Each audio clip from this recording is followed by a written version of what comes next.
नमस्कार। The deep dive में आपका स्वागत है। आज हमारे सामने कई दिलचस्प स्रोत हैं। राजस्थान के साप्ताहिक करंट अफेयर्स पर एक विस्तृत रिपोर्ट है। देश की सबसे बड़ी मेडिकल प्रवेश परीक्षा नीट, उस पर कुछ बेहद जरूरी अपडेट्स हैं। और हाँ, खेल की दुनिया से भी कुछ मजेदार खबरें हैं। जी, तो आज का हमारा मिशन सिर्फ इन खबरों को पढ़ना नहीं है, बल्कि इनके पीछे छिपे जो पैटर्न है उनको समझना है। बिल्कुल। हम देखेंगे कि सफलता और पहचान के पैमाने कैसे बदलते हैं, एक छोटे से गांव की पहल से लेकर राज्य सरकार की योजनाओं तक और फिर राष्ट्रीय स्तर की परीक्षाओं तक। तो चलिए इस बहुरंगी तस्वीर को परत दर परत खोल के देखते हैं। ज़रूर। शुरुआत करते हैं जमीनी स्तर से। राजस्थान की एक कहानी है। एक गांव है जो अब एक टूरिस्ट स्पॉट बन रहा है, और इसकी वजह कोई किला या महल नहीं, बल्कि एक बहुत ही खूबसूरत परंपरा है। बिल्कुल। ये राजस्थान का पिपलांत्री गांव है और इसकी कहानी सिर्फ पर्यावरण से नहीं जुड़ी है।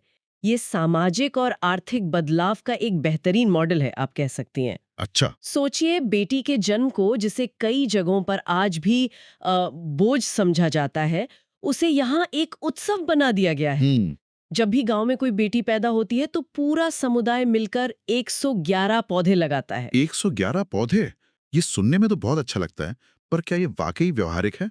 मतलब इतने सारे पौधों की देखभाल कौन करता है? कोई सिस्टम है इसके लिए? यही तो इस मॉडल की सबसे खास बात है। ये सिर्फ एक प्रतीकात्मक सिंबॉलिक काम नहीं है। गांव वाले इन पौधों की देखभाल की पूरी जिम्मेदारी लेते हैं।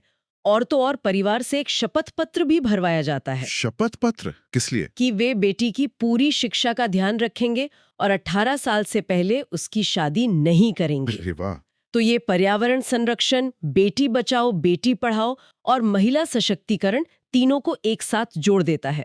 और इसका नतीजा क्या रहा? नतीजा, गांव में हरियाली बढ़ी, भूजल स्तर सुधरा और अब तो ये एक इको टूरिज्म हब बन गया है। लोगों को इससे आमदनी भी हो रही है। ये दिखाता है कि कैसे एक परंपरा पूरे समुदाय की, आप कह सकते हैं, तकदीर बदल सकती है। वाह! ये तो सच में एक बहुत ही मुकम्मल सोच है। इसी रिपोर्ट में एक और दिलचस्प खोज का जिक्र है, ईल कार्बन। सुनने में बड़ा वैज्ञानिक सा लगता है। ये है क्या? कोई नया एलिमेंट मिला है क्या? नहीं नहीं, कोई नया तत्व नहीं है।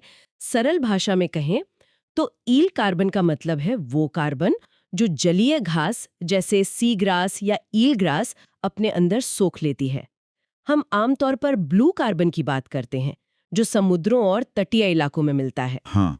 लेकिन यहाँ दिलचस्प बात यह है कि राजस्थान केंद्रीय विश्वविद्यालय किशनगढ़ की एक रिसर्च टीम ने केवलादेव अभयारण्य में, जो कि एक मीठे पानी का वेटलैंड है, वहां ईल कार्बन की पहचान की है। अच्छा, तो ये खोज महत्वपूर्ण क्यों है? मतलब इसका क्या असर होगा? ये इसलिए बड़ी बात है क्योंकि हमें बताता है कि हमारे वेटलैंड्स यानी हमारी झीलें और दलदली जमीनें, वो भी समुद्र की तरह कार्बन को सोखने में बड़ी भूमिका निभा सकते हैं। हम्म। जलवायु परिवर्तन से लड़ने के लिए हम हमेशा जंगलों की बात करते हैं ना, सही बात है। लेकिन ये खोज केवलादेव जैसे अभयारण्यों के संरक्षण को और भी ज्यादा जरूरी बना देती है। हम्म। ये सिर्फ पक्षियों का घर नहीं, बल्कि हमारे वायुमंडल को साफ करने वाले एक तरह से स्पंज भी हैं। कमाल है। मतलब हमारे आसपास की झीलें भी कार्बन सिंक का काम कर रही हैं।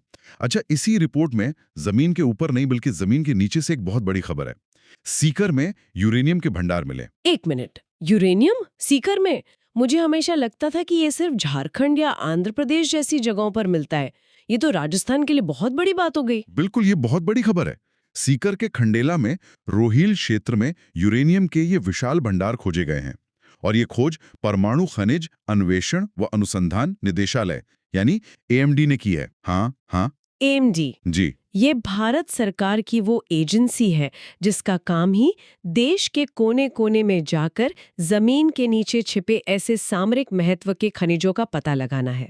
इस खोज से राजस्थान, जो पहले से ही सौर ऊर्जा में आगे है, अब परमाणु ऊर्जा के नक्शे पर भी एक बड़ा खिलाड़ी बन सकता है। मतलब ऊर्जा के क्षेत्र में राजस्थान के लिए ये एक गेम चेंजर हो सकता है। चलिए अब लोगों और उनकी उपलब्धियों की बात करते हैं। कुछ नियुक्ति और पुरस्कारों का भी जिक्र है इसमें। मैंने देखा कि डूंगरपुर के गुप्ता को राज्य का स्वच्छता एम्बेसडर बनाया गया है। डूंगरपुर तो स्वच्छता के लिए पहले भी काफी चर्चा में रहा है ना? हाँ, और यही वजह है कि ये नियुक्ति इतनी मायने रखती है। डूंगरपुर ने स्वच्छता के मामले में देश में एक मिसाल कायम की है और के गुप्ता का काम वहीं से जुड़ा है। तो ये सिर्फ एक पद नहीं, बल्कि उनके जमीनी काम को राज्य स्तर पर पहचान देना है। इसी तरह कुछ और भी नियुक्तियां हैं जो एक दिलचस्प पैटर्न दिखाती हैं। जैसे CR चौधरी को राजस्थान किसान आयोग का अध्यक्ष बनाया गया है और राम गोपाल सुथार को विश्वकर्मा कौशल विकास बोर्ड का अध्यक्ष। अच्छा। ये दोनों ही जमीन से जुड़े क्षेत्रों को मजबूती देने की कोशिशें हैं। और एक पुरस्कार ने मेरा ध्यान खींचा। रामनाथ चौधरी जी को Komal Kothari lifetime achievement award मिला है। ये किस लिए है? ये बहुत खास है। रामनाथ चौधरी जी अलगोजा बजाते हैं। अलगोजा? जी, अलगोजा राजस्थान का एक लोकवाद्य यंत्र है। अब इसे बहुत कम लोग बजाते हैं। ये लगभग आप कह सकती हैं लुप्त होती हुई कला है। तो ये अवार्ड सिर्फ एक कलाकार का नहीं, बल्कि एक पूरी कला और संस्कृति को बचाने का सम्मान है। ये दिखाता है कि पहचान सिर्फ नए काम से नहीं, बल्कि पुरानी विरासत को सहेजने से भी मिलती है। सही बात है। और सरकार ने भी एक नया पुरस्कार शुरू किया है, मुख्यमंत्री सेवा मेडल। जी, ये पुलिस विभाग के लिए है। पुलिस अधिकारियों और कर्मचारियों की जो असाधारण सेवाएं होती हैं, उनको सम्मानित करने के लिए इस साल पहली बार 40 पुलिसकर्मियों को ये मेडल दिया जाएगा, जिनमें ADGP मालिनी अग्रवाल और IGP प्रफुल्ल कुमार जैसे वरिष्ठ अधिकारी भी शामिल हैं। ADGP और IGP मतलब ये पुलिस में काफी ऊंचे पद होते हैं? जी, additional director general of police और इंस्पेक्टर जनरल ऑफ पुलिस। ये पुरस्कार हर साल 16 अप्रैल को राजस्थान पुलिस स्थापना दिवस पर दिया जाएगा, जो जाहिर है पुलिस बल का मनोबल बढ़ाने में बहुत मदद करेगा। तो एक तरफ जमीनी स्तर पर काम करने वालों को पहचान मिल रही है, तो दूसरी तरफ सरकारी योजनाओं से लोगों को सीधा फायदा भी पहुंचाया जा रहा है। प्रधानमंत्री मातृ वंदना योजना में कुछ बड़ा अपडेट है? बहुत बड़ा अपडेट। जनवरी 2026 की जो राष्ट्रीय मासिक रैंकिंग आई है, उसमें इस योजना को लागू करने में राजस्थान पूरे देश में पहले स्थान पर रहा है। पहले स्थान पर? जी, ये योजना गर्भवती महिलाओं और स्तनपान कराने वाली माताओं को पोषण और स्वास्थ्य के लिए आर्थिक मदद देती है। पहली संतान पर 5,000 रुपए मिलते हैं 2 किस्तों में, और अगर दूसरी संतान लड़की हो तो 6,000 रुपए एक मुश्त दिए जाते हैं। राजस्थान का टॉप पर होना ये दिखाता है कि राज्य का जो प्रशासनिक तंत्र है, वो इस योजना को लोगों तक पहुंचाने में कितना सफल रहा है। और किसानों के लिए भी एक अच्छी खबर है। प्रधानमंत्री किसान सम्मान निधि योजना की राशि बढ़ाई गई है। हाँ, केंद्र सरकार की तरफ से जो 6,000 रुपए सालाना मिलते थे, जी, उसमें अब राज्य सरकार ने भी अपना हिस्सा जोड़ा है। ओके। तो अब राजस्थान के किसानों को कुल 9,000 रुपए प्रति वर्ष मिलेंगे। अच्छा, 3,000 रुपए राज्य सरकार की तरफ से? जी, और इसके साथ ही गेहूं पर 150 रुपए प्रति क्विंटल का बोनस भी घोषित किया गया है। ओके। इससे गेहूं का जो न्यूनतम समर्थन मूल्य है, वो बढ़कर 2,585 रुपए प्रति क्विंटल हो गया है। ये सीधे तौर पर किसानों की जेब में ज्यादा पैसा डालने की दिशा में एक बड़ा कदम है। हमने अभी तक बात की कि कैसे एक गांव, एक राज्य अपनी पहलों और योजनाओं के जरिए सफलता को एक नया आयाम दे रहा है। चलिए अब उस मैदान की ओर चलते हैं जहां पहचान और सफलता हर दिन, हर पल तय होती है, यानी खेल जगत। और शुरुआत करते हैं क्रिकेट के भविष्य से। अंडर 19 वर्ल्ड कप में भारतीय टीम ने कमाल का प्रदर्शन किया। हाँ, मैंने भी फॉलो किया था। फाइनल में इंग्लैंड को हराया था। जी, भारत ने फाइनल में इंग्लैंड को हराकर अंडर 19 वर्ल्ड कप जीता। यह टूर्नामेंट नामीबिया और जिम्बाब्वे में संयुक्त रूप से आयोजित हुआ था। इस जीत की खास बात यह है कि यह हमें बताती है कि भारत में क्रिकेट का टैलेंट पूल कितना गहरा है। ये वो खिलाड़ी हैं जो अगले कुछ सालों में सीनियर टीम में अपनी जगह बनाएंगे। और सीनियर लेवल पर देश की सबसे प्रतिष्ठित घरेलू प्रतियोगिता रणजी ट्रॉफी भी चल रही है। हाँ, रणजी ट्रॉफी 2025-26 का सीजन चल रहा है और मुकाबले काफी रोमांचक हो रहे हैं। इसमें कुल 38 टीमें हिस्सा लेती हैं, जो देश के हर कोने से आती हैं। तो अभी कौन आगे चल रहा है? अगर हम अभी की स्थिति देखें तो ग्रुप डी में मुंबई है, ग्रुप सी में बंगाल और ग्रुप बी में मध्य प्रदेश जैसी मजबूत टीमें आगे चल रही हैं।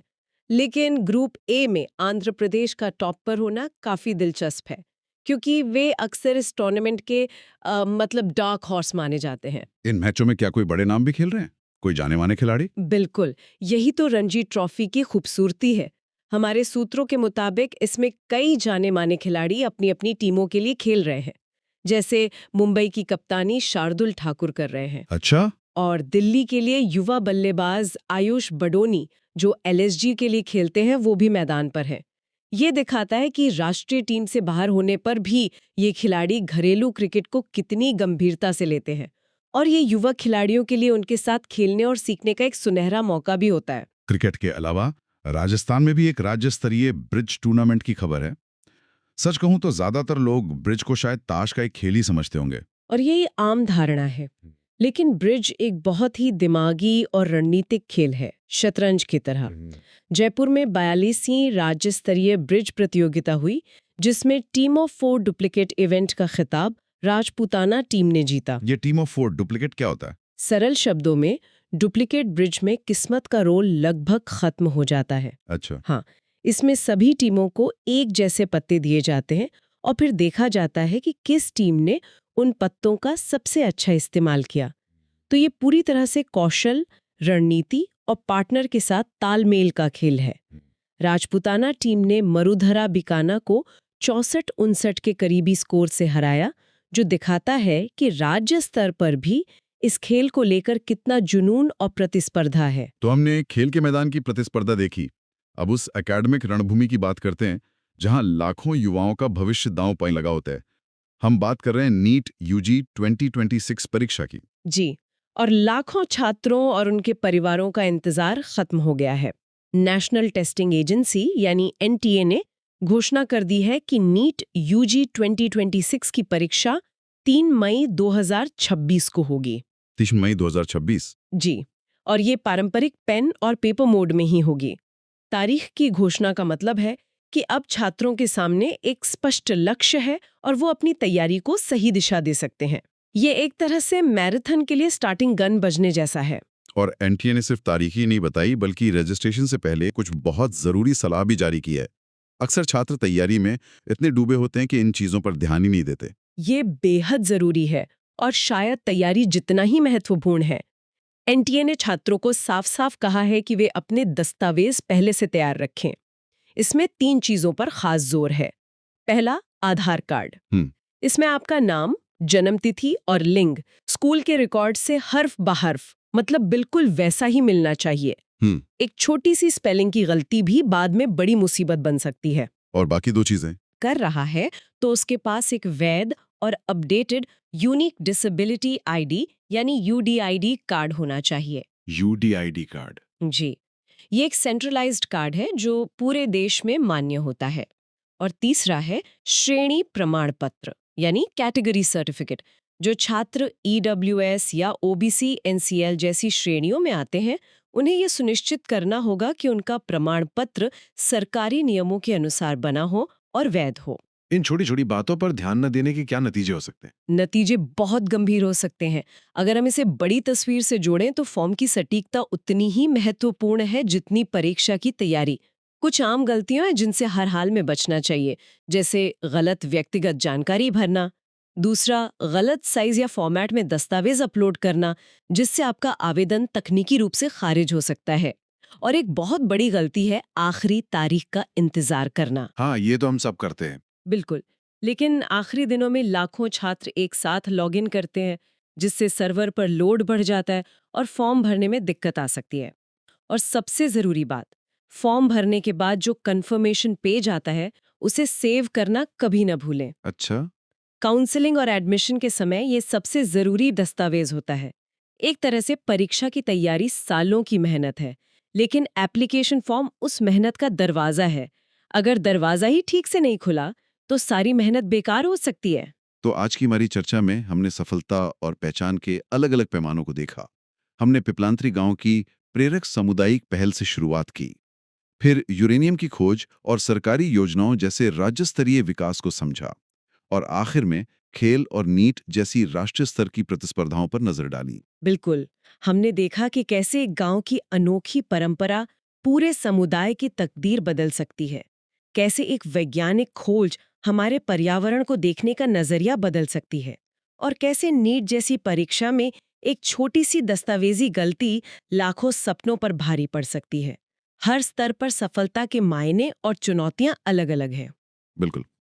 और ये सब जानने के बाद एक सवाल मन में आता है, जिस पर शायद सोचना चाहिए। जिस दुनिया में नीट जैसी राष्ट्रीय स्तर की मानकीकृत परीक्षाएं लाखों लोगों के भविष्य का फैसला एक ही पैमाने पर करती हैं, उस दुनिया में पिपलांत्री जैसी स्थानीय और सामुदायिक पहल या मुख्यमंत्री सेवा मेडल जैसे राज्य स्तरीय सम्मान की असली जगह क्या है? क्या सच्ची सफलता और पहचान इन दोनों के बीच, यानी राष्ट्रीय महत्वाकांक्षा और स्थानीय जड़ों से जुड़े रहने के बीच एक संतुलन बनाने में है? सोचने वाली बात है।